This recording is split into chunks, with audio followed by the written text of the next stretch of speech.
On this episode of Whistle Talk, I sit down with Jason Boatman, a passionate and seasoned umpire hailing from the East Alabama Football Officials Association.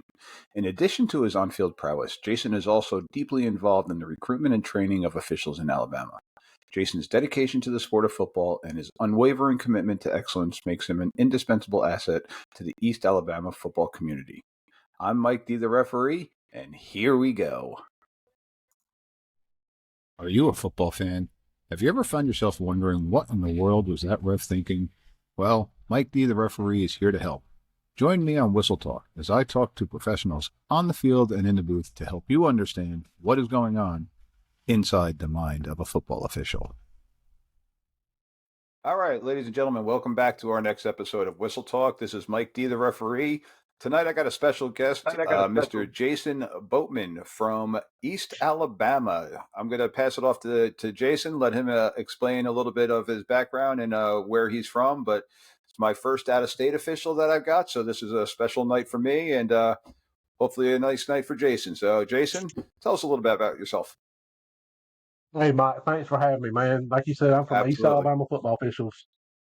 Uh, Over here in East Alabama, I'm between Birmingham and Atlanta. I have been officiating since '07. So, what, 15, 16, 17 years? When you're having fun, you don't keep up with the years, right? Yes, sir. So, I've always been an umpire. 2022 was probably the best year I've ever had. I was able to work a 5A state championship game at Auburn University, home of the Auburn Tigers. But being from Alabama, I got to say, Roll Tide.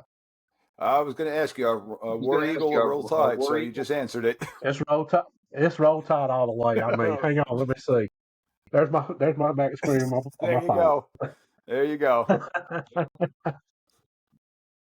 So you mentioned that you're an umpire, and one of the things that really intrigued me when we first corresponded, you were mentioning that you're a board member for your association, but you have a title that you are a trainer for umpires. Is that correct?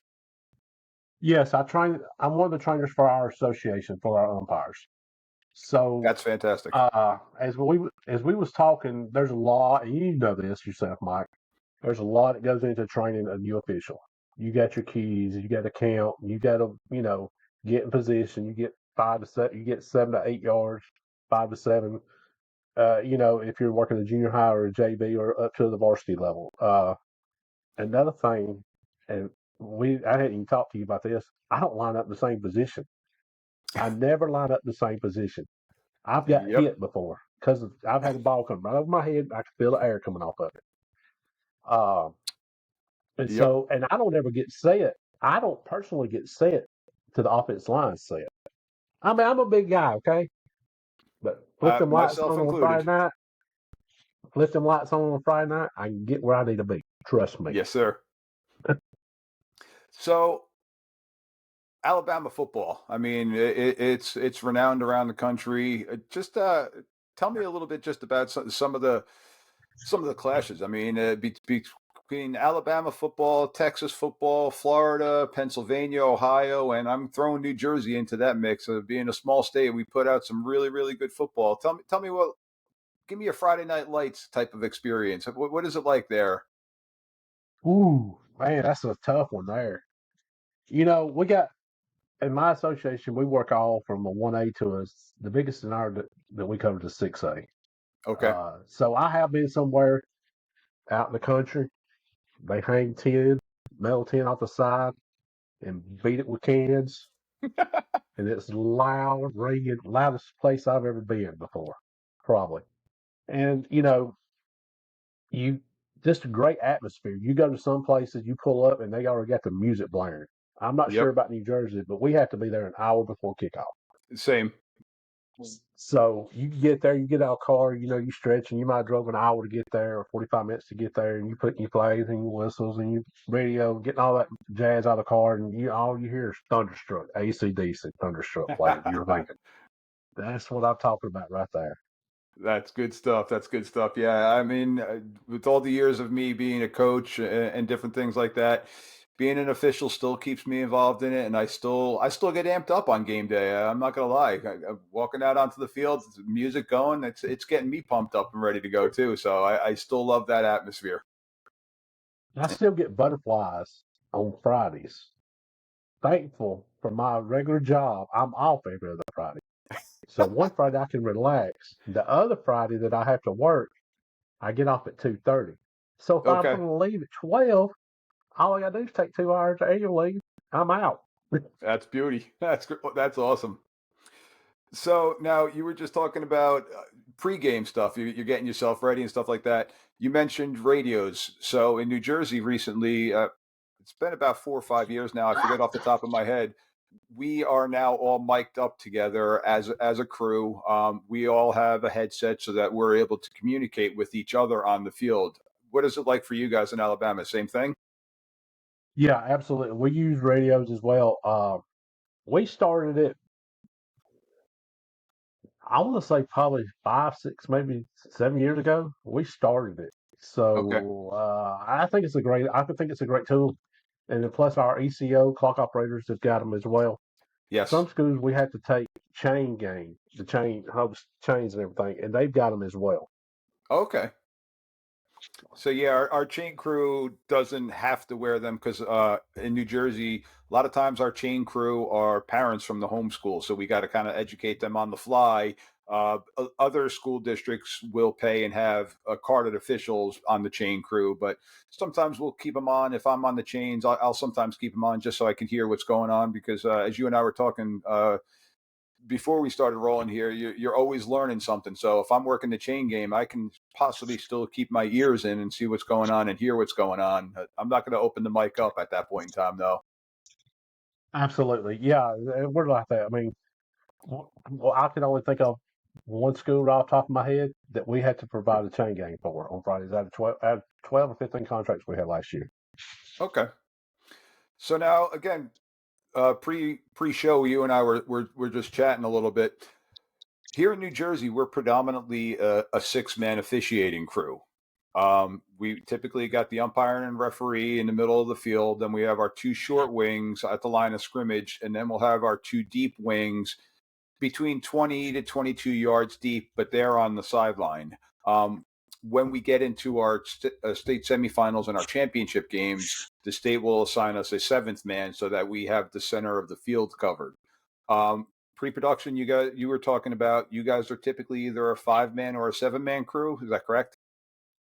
Yes, that's correct. We are a Purdue 5 man or 7 man. The state gives the school their choice up until the second round of the playoffs. Second round of the playoffs, and then to the finals, it has to be a 7 man. But the regular season, the school gets their choice if they want a 5 man or a 7 man. Okay. Do you have a preference? Do you prefer anyone better than the other? I mean, it don't really matter to me because as an umpire, 5 man or 7 man, it don't really change. Nothing changes for me. Yeah, our keys really don't change too much either for us from the 7 man. The only thing that I did find when working the state championship game, having that seventh man, having the extra set of eyes behind me, it kind of felt almost like a security blanket. If I wasn't going to get run over by a safety or something like that, it's being in the middle of the action. You and I both have been struck a couple times here and there. I'm sure. Oh yeah, I've been rolled up, stomped, trampled, one play one time, and I should have come out, but hard headed mule like me, I didn't want to come out. I just stayed in there. Yeah, I think that's the nature of the beast of being an umpire.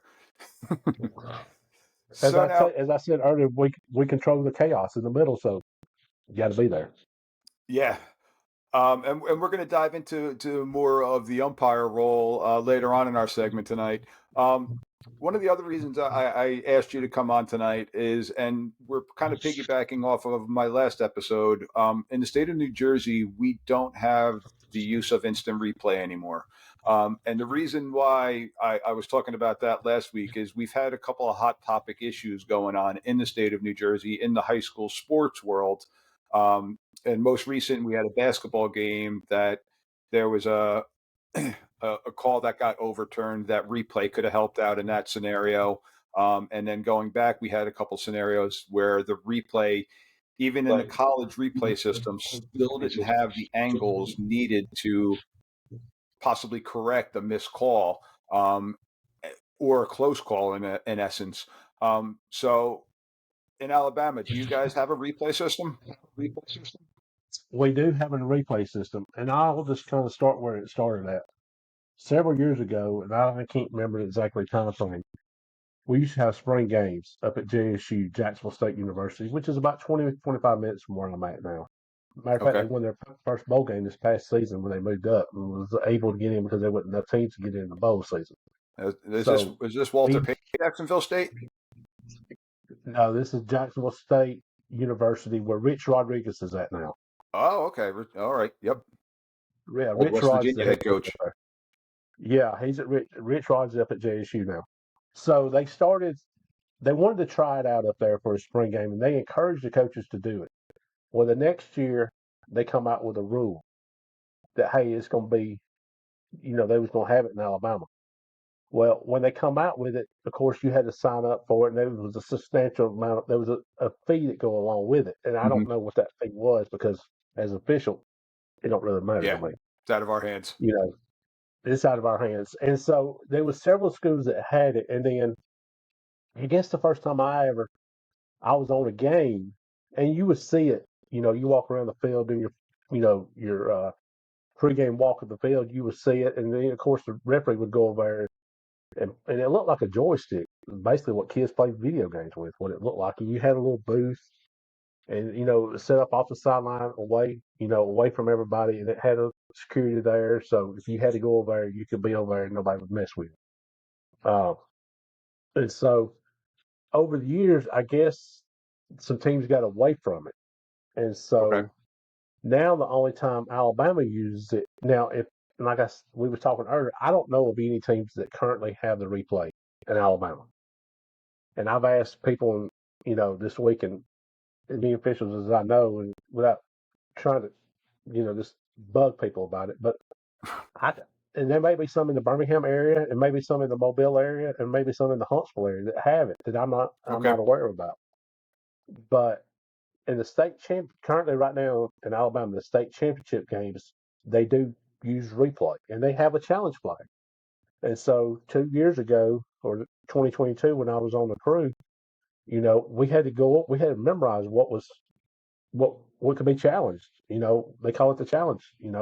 They had the little red hanky flag, and they had to throw it out Okay. there and all that. Luckily, on the game I had, we didn't have no challenges, but I could run through the list right quick, and it said, I had to dig back through some emails.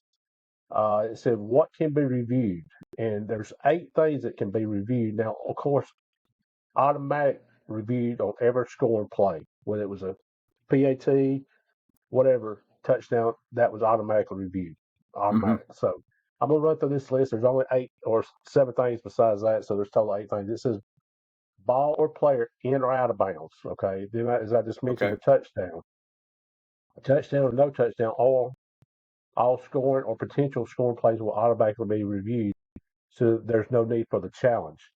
Okay. Line of game reached or not reached, so you're looking at close on first down. All right, catch or no catch. Okay, fumble or no fumble, as well as possession of it. Was all right. Another one was a runner down or not down. Okay, here's one that's going to be that I had never seen it. And like I said, I read these things off, and I've never actually been on a part of the game where the replay was actually used. Okay. But timing error, as long as the time was embedded now in the replay, so it had to have it on the screen for you could correct the timing. And then the last one is spot of the football. Now, with all those, those are still in play now for the championship games, correct? Correct. That's what we used 2 years ago, 2022 in Auburn.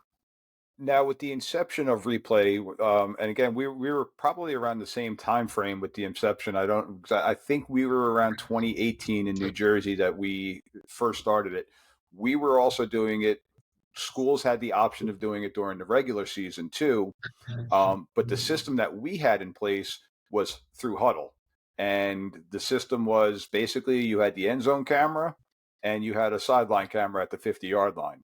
So, with all the different reviewable plays that you were just discussing, first downs and ball spots and different things like that, we didn't have good angles. It was terrible because you had basically from the end zone view, which is the best coaching view that you could possibly have, and then you had the upstairs view from the press box, but unless the ball's on the 50-yard line, you're never going to tell exactly where that spot was, and that was one of the problems with it. And on top of that, in order to replay it for us, our referee was looking at an iPad on the sideline, the iPad that the coaches Oh, use for huddle. So so the state got away from using that during the regular season, and then they kept it for the bigger playoff games. So kind of like what you were just referring to. I'm pretty sure it was the semifinal, and I'm certain it used to be the finals also. And our games were okay. either played at MetLife Stadium, Giant Stadium, or Rutgers Stadium. So we would have the better angles and the better things, but it was mitigated of what they were allowed to challenge, and scoring plays, like you said, were automatically challenged, or automatically reviewed, I should say.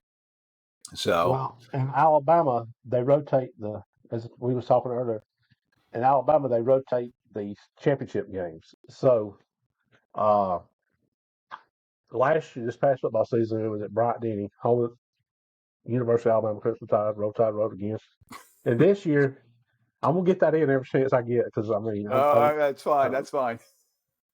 and this year it goes to UAB, home of the Blazers, which is in Birmingham, which is a Okay. centralized about center, is about center of the state. And then following year, 2025, it'll go back to Auburn. So you got Alabama and you've got Auburn. It's got SEC schools, so Yep. they've got access to more camera angles there. How many is actually they have? I have no idea. But there's one guy that sits up there and he watches those cameras, and when it's time, and it's a uh, I'll say this: he's a well established, and he's called many state championship games, and he's well known across the state. And he does a phenomenal job. And as Yep. far as and that's his whole job for the week up there. Oh, that's it. That's excellent. Um, have you in the state with the system? And you and I were talking down in Alabama. All of the state championship games are televised for free, that people can watch it. So maybe not visually or personally being at the game, but have you ever seen something where you're like, "Oh wow!" and the replay? Because I mean, I watch games on Saturday, I watch games on Sunday in the college and the NFL games, and there's times where review doesn't change the call or doesn't help out in a scenario that, as we're watching from a TV angle could possibly pick up, but the replay angle doesn't have the right angle for it. So have you seen anything like that that possibly could talk about?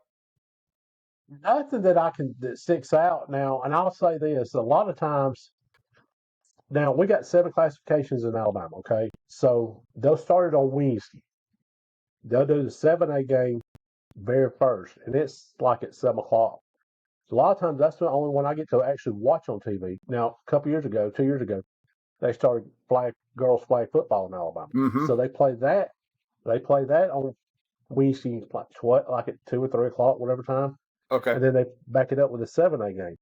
And then usually I go down to where if it's in Tuscaloosa or if it's in Auburn, Tuscaloosa, Auburn, both 2 hours from me. Birmingham's 45 minutes to an hour from me. So usually I go down and I'm already there, and Okay. I'll stay, I'll stay and watch them. I'm there to watch 6 games. Oh, And that's excellent. it can in Alabama it concludes on Friday night. Is it Friday night? Yeah, because you got Thursday night. And on Thursdays they do 3 games. It goes in Alabama it goes 3A, 1A, 5A, and then on Fridays it goes 2A, no 4A, 2A, 6A. Okay. So they put the smallest classification in the middle. So you got 4A, then you get the 2A, and then you get the biggest class for that. What's left is 6A. Okay. I was just going to ask that. 7A would be your biggest schools, population wise, student body wise. Yeah, 7A is you gonna have your Hoover. Everybody's heard of Hoover and Two A Days and all that stuff off of MTV. And now I'm showing my age from years ago. But you got Hoover, you got Thompson, and you got oh gosh, uh, mm, I don't even know. You got several schools up around Huntsville. I mean, I don't really. And you got Gadsden City. I think now is the 7A up in Gadsden, which is about 30 minutes from me. Okay. So you got their class is growing tremendously. Now, do you feel, and again, this is purely just opinion based. Do you feel like there's any negatives to it? Do you think that it's a good thing or if it's a bad thing? One of the debates that we've had in New Jersey with the replay system, and I do understand the mindset of it, is sometimes the officials are going in with a different mindset that they're going to make a call to the point that okay, that will be replayed instead of making the call how they initially see it. And that's how I've always been trained. If you see it, throw it. If you don't see it, or it's not, or there's nothing there, keep the flag deep in the pocket.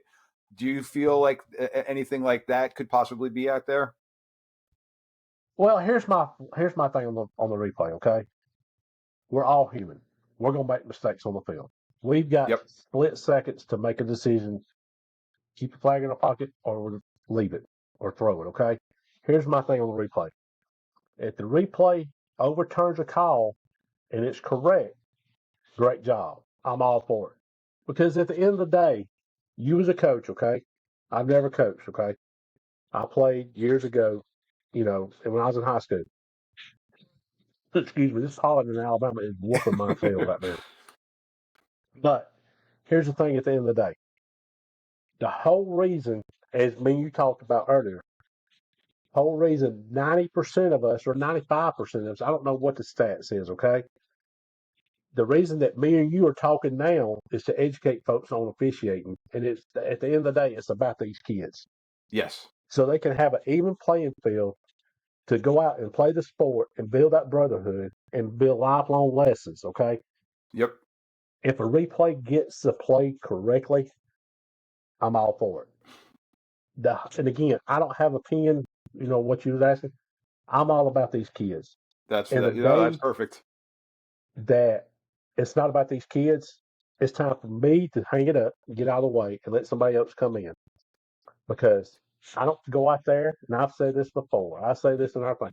I don't go out there to be seen on Friday night, see how many flags I can throw or any of that. How many times I can get run over. Hey, I'm gonna be played a little shallow this time. Let me see, maybe I can get run over and get me some TV time or whatever that means.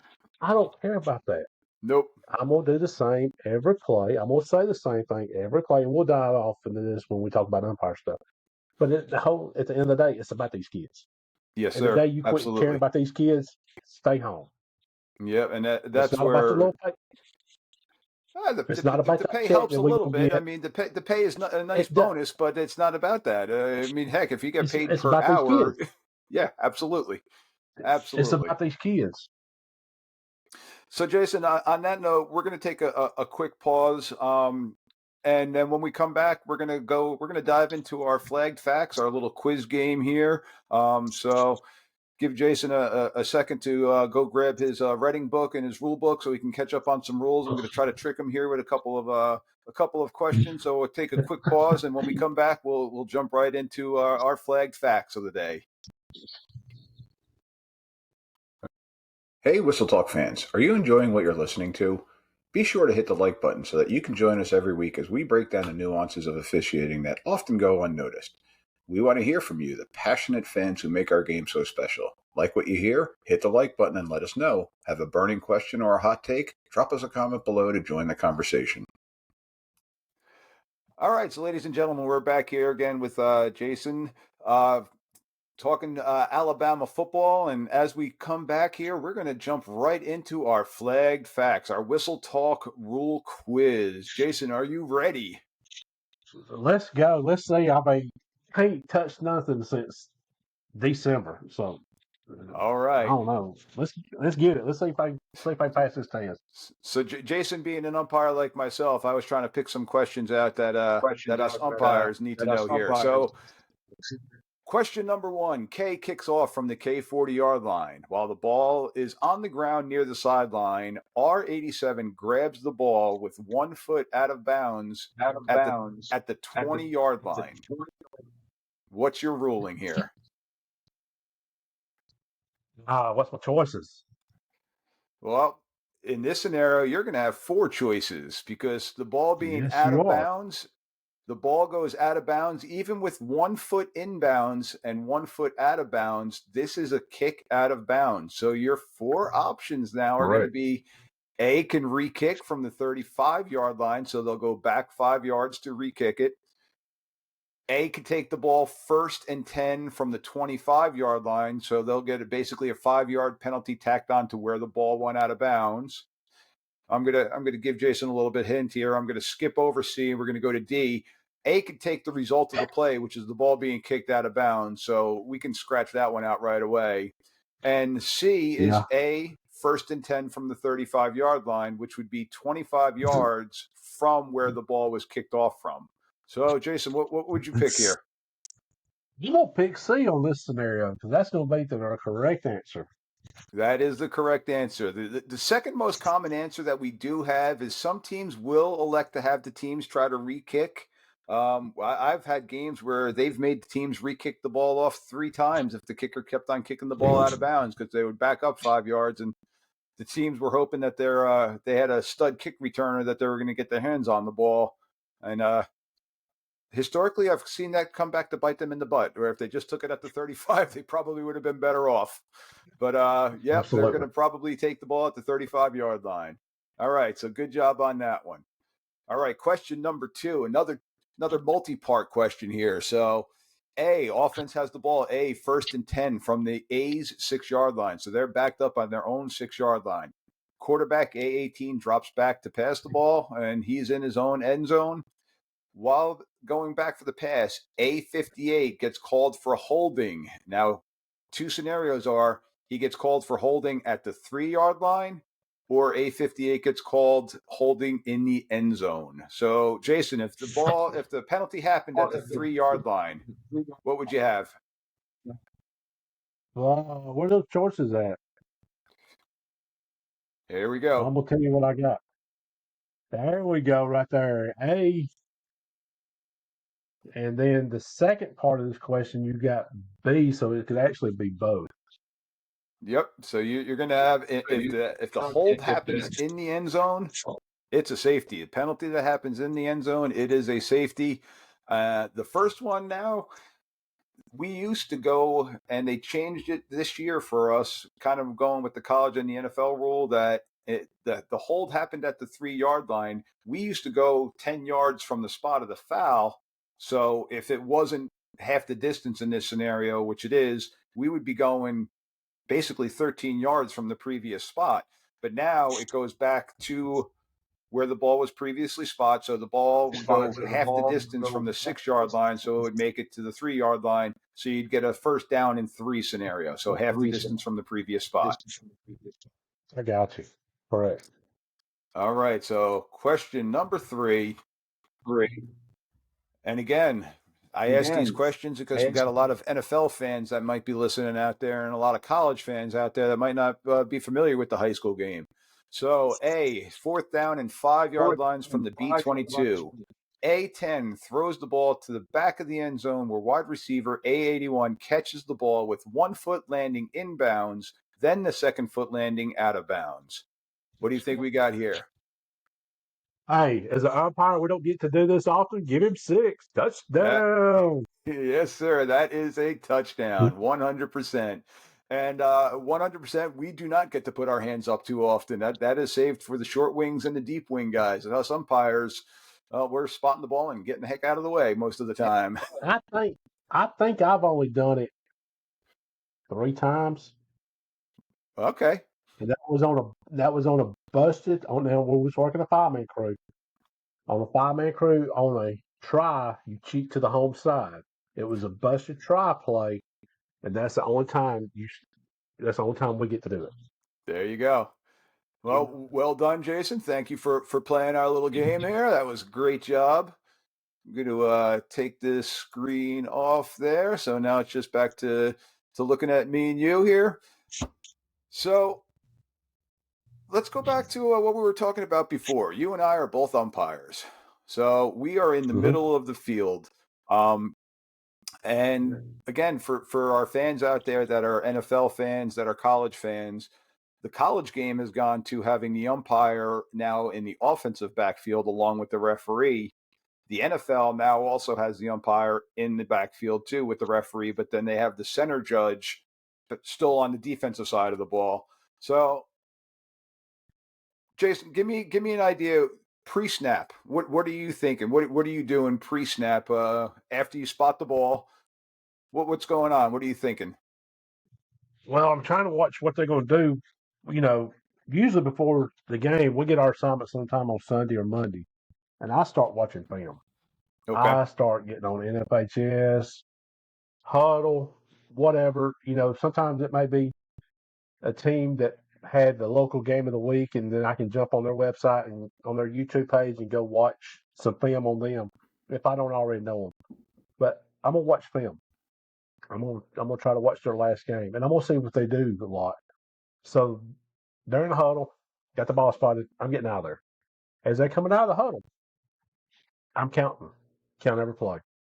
Some people stick it. Some people stick it out like this right here. Hmm. Alabama, you got your choice. You can stick it out like this right here, or you can do it like that. I'm right here, old school. I'm right here to show the Okay. height. That's it. And so as they come up, I'm watching. I'm watching to see what they line up in. They go down just one hand. I'm watching my keys. Uh, and when they go down and get set, that's when I get set. Okay. I don't And line up in the same spot every play. just to clarify for our listeners, so Jason says he's counting. So it's the responsibility of the umpire and the referee. We're responsible for making sure that the offense has 11 players on the field. And once we see that 11th player and that it's not an illegal formation or 12 men on the field penalty, we're given a punch sign. And for me, I'm a big guy. My referee is a big guy, but I just like to put my hand kind of just straight up in the air. He and I just make a quick eye contact with so that we're both on the same page. And we're solely responsible for counting the offensive guys at that point in time. For us in the state of New Jersey, our deep wings are responsible for, because of being a six man, our deep wings are responsible for counting the defense. So they're doing the same thing. They're punching to each other, making sure that they've got 11 guys on the field. And we do have signals, but we're not going to stop the play. But if we have 10 guys, we give a little open hand tense pat on the chest to each other. So we know that we've got 10 guys, because if there's 10 guys, they might not have enough guys on the line of scrimmage. So then it triggers our short wings that, okay, you may have an illegal formation coming here. So it's just little communication things that we have with the hand signals. So we got 11 guys on the field. We get back to our spot. Tell me about your keys. Tell me what you're looking at now. We're still at pre-snap now. Yeah, when they go down, I'm watching and I'm gonna look and see if they're gonna, uh, you know, I'm watching to see if they're gonna. Maybe I'm trying to read run or pass. That's what I'm trying to do. I'm trying to see if I'm gonna read run or pass. And usually as soon as that ball snap, you gonna know you better be right in position. Mm-hmm. So if they go fire it off, a lot of times if they're just down in a 3-point stance, they're coming right back up. Now if they're down both hands on the ground, they're usually gonna fire off at you. Yeah. And so you just kind of read your keys and watch to see if it's gonna be run or pass. If it's run, you watch it for holding, chop blocking. Uh, I had a guy this past season in I guess it was the first round of playoffs. Offense lineman's firing off. He was grabbing and he was getting his tail whooped. He was grabbing the defense guy's legs and holding it. Oh, give him the And old so, gator yeah, roll. yeah. I mean, he was as soon as the ball snapped, he was reaching and grabbing. And so I got him on that. Uh, he said, "I've been doing it all year." I was like, "Well, I'm sorry, you can't do it tonight." Should have been a flag all year. Yeah, And so, I'm reading my pass, and then on pass plays, if it's pass, you're making sure, if we're at the 35, I'm usually if we're at the 35 and we're going in or going out, I'm usually probably about the 40, 40, 40, 42. So, and it just comes with repetition over time. More snaps you get, you know how long it's going to take you to get that line of scrimmage down. If you see him, on 5-man, you definitely got to get to the line of scrimmage, if he scrambles. Yep. On the 7-man, you still got one of the wing guys that are holding, and so they can help you out there on the 7-man. So here in New Jersey, our mechanic is we do not have the line of scrimmage anymore unless we're going in to the end zone, because then our short wings are doing a reverse mechanic of going to the goal line first and working back. So we're going to help out with, and they still don't truly want us going to the line of scrimmage. Where in the 5-man game, we're kind of floating opposite of the scrambling quarterback to make sure that that ball is thrown before they cross the line of scrimmage. So that's Right. what we mean by having the line of scrimmage. So for us in New Jersey, that's typically going to be the short wings job on both sides. They're going to hold for us. Right. And if you can't get there, as long as you know where it's at, if he's at the Yes. 35, you know he's at the 34, or he's at the 36 or 37 when he releases it. Hey, hey, he's 2 yards beyond the line of scrimmage. Yep. Then you got something. So now you were It's just mentioning your keys. Now I know in the states we our rules are pretty much all the same. We're for the most part in the United States. There's a few states that are on their own. We're on their following the own. We're NFHS rule book, rule um, book. but Uh, mechanics do change a little bit from state to state. That's up to the state association. So for me, pre-snap, my keys are going to be the guard opposite me. So basically, the offensive right guard and then the rest of the linemen away. So guard, center, guard, tackle are my initial keys, and our referee is going to key on that right tackle pre-snap. Once the snap happens, I've got those linemen. The referee is going to go to the quarterback. So that's where my keys are going to go. So I'm looking for false starts. I'm looking to see any type of flinches from those guys. Did they lift the hand up? Did they Snap put the hand infraction. down? Snap infraction. That's another thing. So you and I were talking again beforehand, and you mentioned you're never in the same spot. I kind of Never. in the same way. I learned from coaching. I was using the umpire as a pick. So I I learned hey, I'm going to change up my depth. I'm going to be between 7 and 9 yards is going to be my depth, and I'm going to try to read where the strength of the formation is, and maybe sometimes I'll go a little bit short side, but I'm always going to keep my keys in my sight, and I'm always keeping that football on my sight line. If there's ever a spot where I don't have the football on my sight line, I got to move.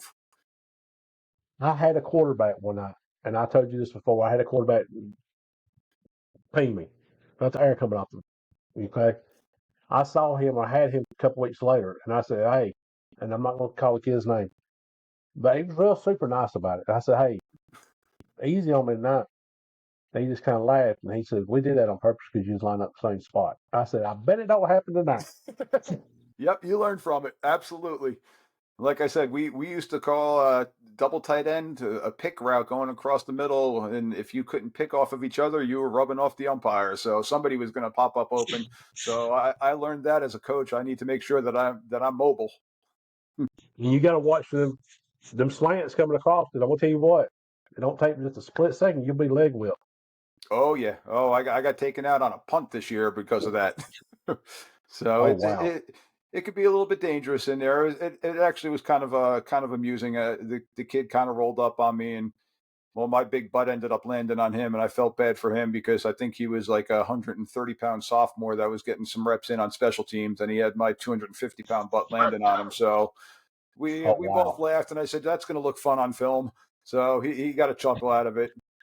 But luckily, I've been rather unscathed in the middle of the field. But talk about that. I mean, we're in the heart of it. The referee is kind of safe. The sidelines, you got some danger zones at the sidelines, but I mean, we're right in the thick of the game right there. So tell me, have you been run over? Have you been run into? Oh, oh yeah. I mean, I've got man. I I always say when you see them coming, when you see them jokers coming at you, just brace up because it ain't gonna feel good. Just brace up. Yep. Look, I got ice packs. I keep ice packs in my freezer year round. Till football season, they get used on Friday nights when I get home. Oh yeah. I've got every size up there you can have. But yeah, just brace up because it's gonna happen. None of us want to get hurt doing this. Luckily, knock on wood, hopefully for yourself and many other officials out there, we've never been carted off. I should have been carted off one time, but I was too hard headed and I stayed out there. Yep. I mean, my ankle swelled up. My ankle swelled up like that right there one night, and I did the second half, and I was like, Yep. "Hmm." And then it was Labor Day weekend, and so, of course, stuff is closed on Monday. Okay. Thankful I knew a physical therapist. He come in the office on Saturday, Sunday, and Monday and worked on me, and I was still able to go Very do nice. ball Friday night. Yeah. So myself. being an old offensive lineman and being an old offensive line coach, I have a pretty good idea. I like to think I have a pretty good idea of what's coming directly at me, so I kind of can read some plays happening. My biggest fear of being an umpire is not what's coming straight at me, but it's what's coming from behind me. I've had safeties coming running up and filling on a dive play right up the middle, coming trying to come right through me. So I've been pretty lucky with that. I've also had a couple times where teams running power, and I'm seeing the hole just open wide up, just parting like the Red Sea, and I see the running back coming straight for me, and I swear I could have seen this kid smiling behind his mouth guard because he knew he was going to run right at me and take his cut right off of me. And I ended up seeing him a couple weeks later, and I'm like, "You did that on purpose." He's like, "Absolutely, sir, I did that on purpose." So he was good Right. about it, just like you were talking. He was very polite about it, but he's like, "Absolutely, I used you. I saw that open up." He's like, "I knew I wasn't going to get tackled right there." I'm like, oh, "Okay, fair enough." I've got a picture that uh who was it? I think it was actually our signer. He took when he came to the state championship game, and I'm getting hit in the end zone, and it was a split second, and he showed it to me. Uh, and I'll send it to you in a private message or later on. But it was a I'm getting hit in the end zone, and you go back and watch it on film, and it's a split. How in the world he got that picture? I have no idea. Was able Ah, to take it. I mean, it was just perfect. And the kid was like, he blocked me, and what happened was it was on the goal line play. I think it was about the 5, maybe. He's getting blocked, and when he gets blocked, he blocks another guy, and he blocks the defender into me. mhm. And the kid was like, I guess the he was like, "Hey, you're not gonna flag him? No, you blocked him into me. He didn't hit. Yeah. He didn't run into me on purpose. He got blocked into me. I was, and I was in perfect position. I could have been a little bit deeper, but I felt like I was in perfect position at that time for that play. But thankfully, I didn't get hurt. I mean, I got hit, but you know, I'll send this picture to you later. You'll see what I'm talking about. A Absolutely, I'd love to. So now that Cool. you actually had a perfect lead into my next question that I wanted to ask you, and I don't even think you meant to do it, but the kid's talking to Oh, us. gosh, The kid's talking to us in the middle of the field. all night long. Yeah, I mean, how much fun is that? That's fun. Building a relationship with these kids. A lot of these kids now that you're calling and I'm calling, we started calling them when they was, junior high, maybe even Pee Wee League, and then they've come up. As they got older, they got to the varsity level, and a lot of them know, hey, Jason ain't gonna put up no crap tonight. You better not. The coaches know too. You was a former Yep, coach. You knew which officials you could get away with something with, yep, and most of them. And I hate, I don't mind saying this. Most of them, most of all ours know that hey, Just ain't touching the slack. I mean, he's going. If it's there, he's there. Now, if the safety, a face mask or something, you got to get that. yeah. Early in the season, I believe in, and I'm sure you do too. I believe in preventive officiating. Oh, Okay, 1000%. I they're was gonna have just the about to jitters. talk about it. They got the kids that got the jitters. His first varsity game. This is middle of August when we start, or toward the end of August. It's 120 degrees. They got them pads on and all that crap out there. Of course, we got heat timeouts and all that stuff here in Alabama. He may hold. Hey, this is a jamboree game. Yep. Hey, 75. I seen you holding right there. Watch them hands. Prevent it. I do a lot of, and I've been told I do too much of preventive officiating. Oh well. I'm in the same mindset. I'd rather go in and talk with the kids, but as you get later in the season and as the games get bigger and bigger, that warning is going to be okay, 75. Next time I'm going to bang you, keep the hands inside. Or if it's a point Right. of the attack type of play, we're gonna bang that. The safety fouls, they're no brainers. We're looking for those 100% of the time. But Right. coaches, you're going to have coaches that are going to say he was being held every single play, every play he was being held, and I'm like, well, coach, if they're running a toss sweep to the right and your left defensive end or your right defensive end, I should say, the opposite side is getting held, he's not part of the play at that point in time. I'm not going to call a holding penalty on Like that you one. like you said, point of attack. Officiate point of attack. And then and I'm sure you do the same thing, once the ball passes you and it gets over what we call the flats, and then you're backside of officiating. Then you're looking for the Yep, cheap stuff. yep, absolutely. So those you're looking for the point of the attack fouls. You're looking for the ball. I don't know about you.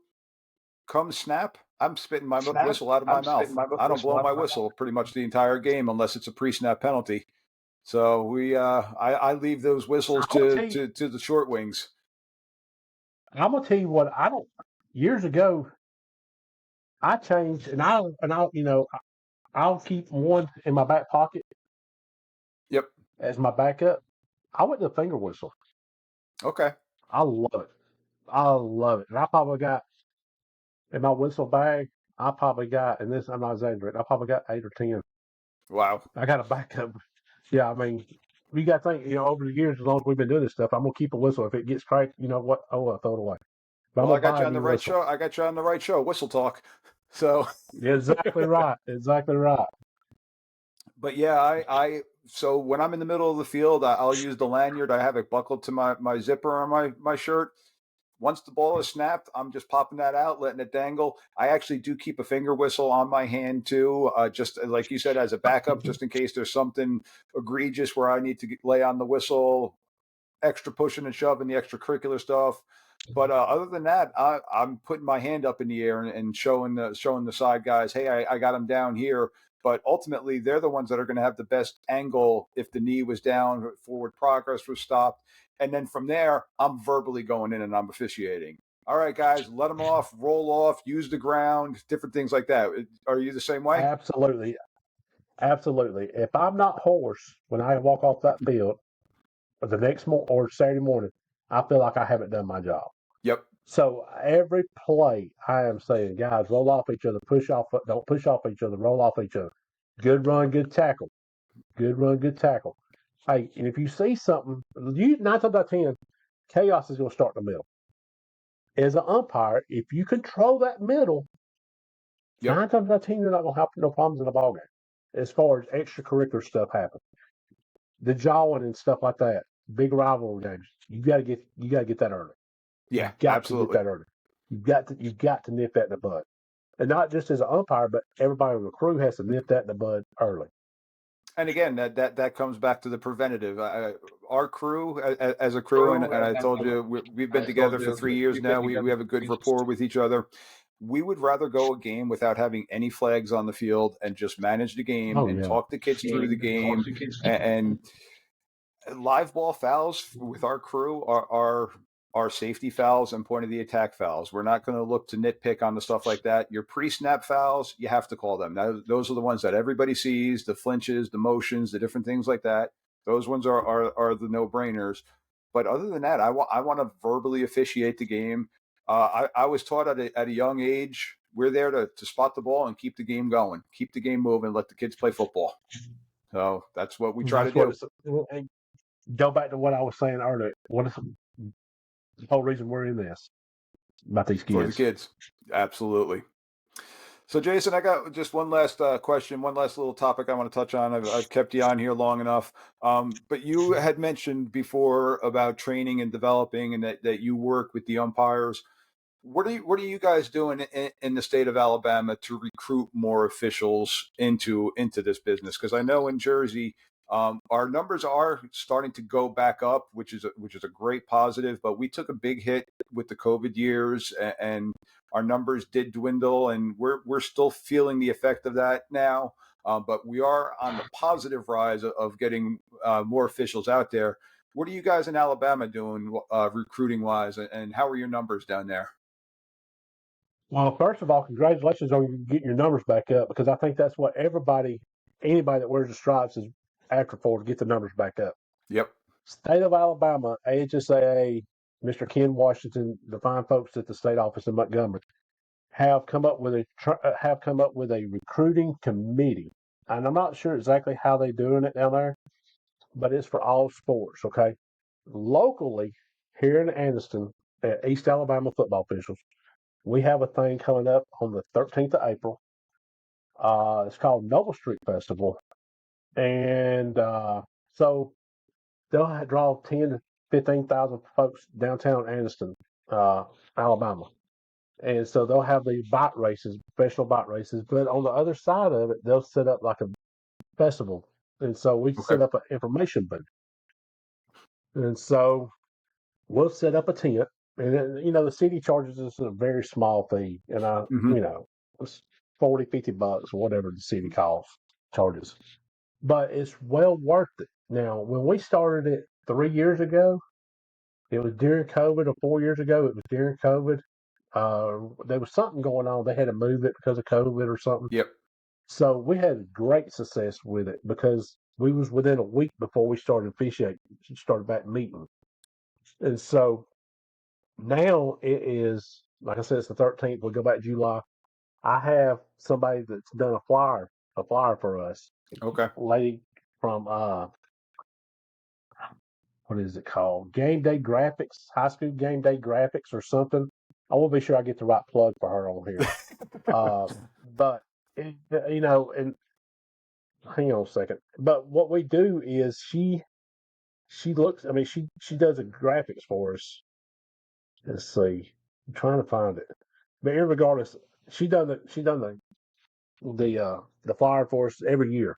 Okay. And so we're sitting there. We have officials there. We have a veteran, and we'll have a first or second year guy, and he'll come out, and they'll people come up down the street, and we'll just talk to them about officiating. We don't, not saying a first or second year couldn't answer every question, but hey, we want a veteran there as well. Will Absolutely. people come up and want to talk about officiating? And so we'll get their information, their name, email address, and phone number, and all that, and who they talk to. And on the flyer, it's got an email address, and the flyer this year has actually already got the date and the time for the first meeting. That's how Awesome. much we're already looking forward to the season. And then word of mouth. I mean, word of mouth. Talk to your people at your local fitness centers. Yep. Uh, Another avenue I tried this past year that didn't really have much success, and I might have started it too early. The kids that are graduating at the end of this school year, those seniors, 3%, 3% of those kids go to the college level. Absolutely. Yeah. 1%, 1% of that out of the college that makes it to the college level makes it to the NFL. So that's the kids that you want that are play football. Get them come out. And I might have started too early this year. I did, you know. But you want to contact those schools, those principals, those ADs, those head coaches. Hey, give give me a time. Find somebody in your association, a retiree or somebody that's got off on Fridays. A lot of people work 410s. Yep. Whatever. Find somebody in your association that can go out and try to talk to these kids. I did it last year a couple times. And we're trying to do it again this year. So I don't know how, it may work and it may not, but you got to, you got to think outside the box. This is going to be the one and only time that I'm going to disagree with you. You didn't start too early because I don't think you can ever start too early with the recruiting aspect of it. Yeah. Uh, I Absolutely. love that idea of going to the schools and getting the kids fresh out of high school, fresh out of college. We need the young blood. We need the energy, and we need that willingness to learn and to still grow this awesome sport that we're involved in. Jason, I much appreciate you coming on the show tonight and taking the time out of your busy schedule. Really do. This was a fantastic interview. Again, give me another plug. April 15th. Where can people find you on April 15th? Hey, April 13th, Oh, April April 13th. 15th, Thank Tax you. Day. That's the day everybody better pay Uncle Sam by April 15th. This is 2 days before you got to pay Uncle Sam. But hey, it's a free event. Anniston, Alabama, downtown Noble Street. And I'm going to put this on, by this time, this thing will be, we'll have it, I'll have it, and I'm going to Absolutely. put it on my social media page. And I'm going to give it to some other people and let them get it out for us as well. But April 13th, Noble Street, downtown Anniston, Alabama, we'll be there. I think I'm going to have our official of the year, rookie of the year last year. He don't know, but Tyler, we call you, want him to come out because that's how we got him last year. He come to this thing and Awesome. progress up through the ranks. And he had a phenomenal job. And I want to add one more thing since we're talking about we talked about a lot of stuff, but during our regular season, our training guy, Devin Berry, he is he works for the County Board of Education, does the IT stuff, but he is a and that's the unsung heroes of all this stuff. He's responsible for all the training for our association. And he's Awesome. got, each position. But Devin Berry from East Alabama, and, does a phenomenal job. Not only him, but our board members allow us to go out. And I'm just going to name them. It's Tom Pratt, or you got Eric Brown as our president. Devin Berry's our vice president over training. You got Noel Stevens is our signer, and then you got Tom Pratt. And then we got 5 board members, myself and 4 others. Okay. Uh, and then they all of us work together for one reason. It's about these kids. Get out, support these Absolutely. kids, support these officials. We all make mistakes, but at the end of the day, we're here for the same reason. These kids. 100%. Jason, thank you again. Ladies and gentlemen, thank you again for tuning in to another episode of Whistle Talk. One more time, Jason Boatman, East Alabama officiating crew. Thank you very much for coming on. And again, go out, support them if you're interested. On the bottom of the show, I will have those tabs and those links that Jason was referring to. I'll also have them for the state of New Jersey for my local folk here if they're looking to get involved in the state of New Jersey. So I'll have the Alabama information, the New Jersey information, and even the National Federation information will be posted on there. So go out there, have some fun, be a part of the game, learn, listen, enjoy it. Thank you once again, Jason. Truly do appreciate having you on tonight. Hey, I enjoyed it. Anytime, just let me know anytime you need me to come back on or whatnot ever. This has been a blast. Sounds great. Thank you.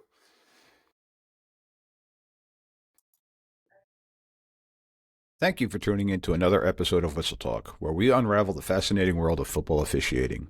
If you enjoyed today's discussion and want to stay in the loop with the latest insights, be sure to subscribe to Whistle Talk on your favorite podcast platform. Stay connected with us by following Whistle Talk on social media, where we share behind-the-scenes glimpses, updates, and engage with our incredible community of officiating enthusiasts. Find us on Twitter, Instagram, and TikTok. Just search for the words Whistle Talk.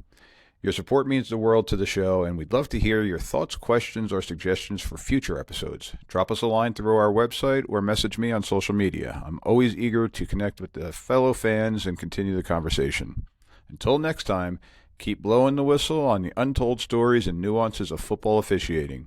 Thanks for being part of the Whistle Talk family. This is Mike D, the referee, saying so long for now.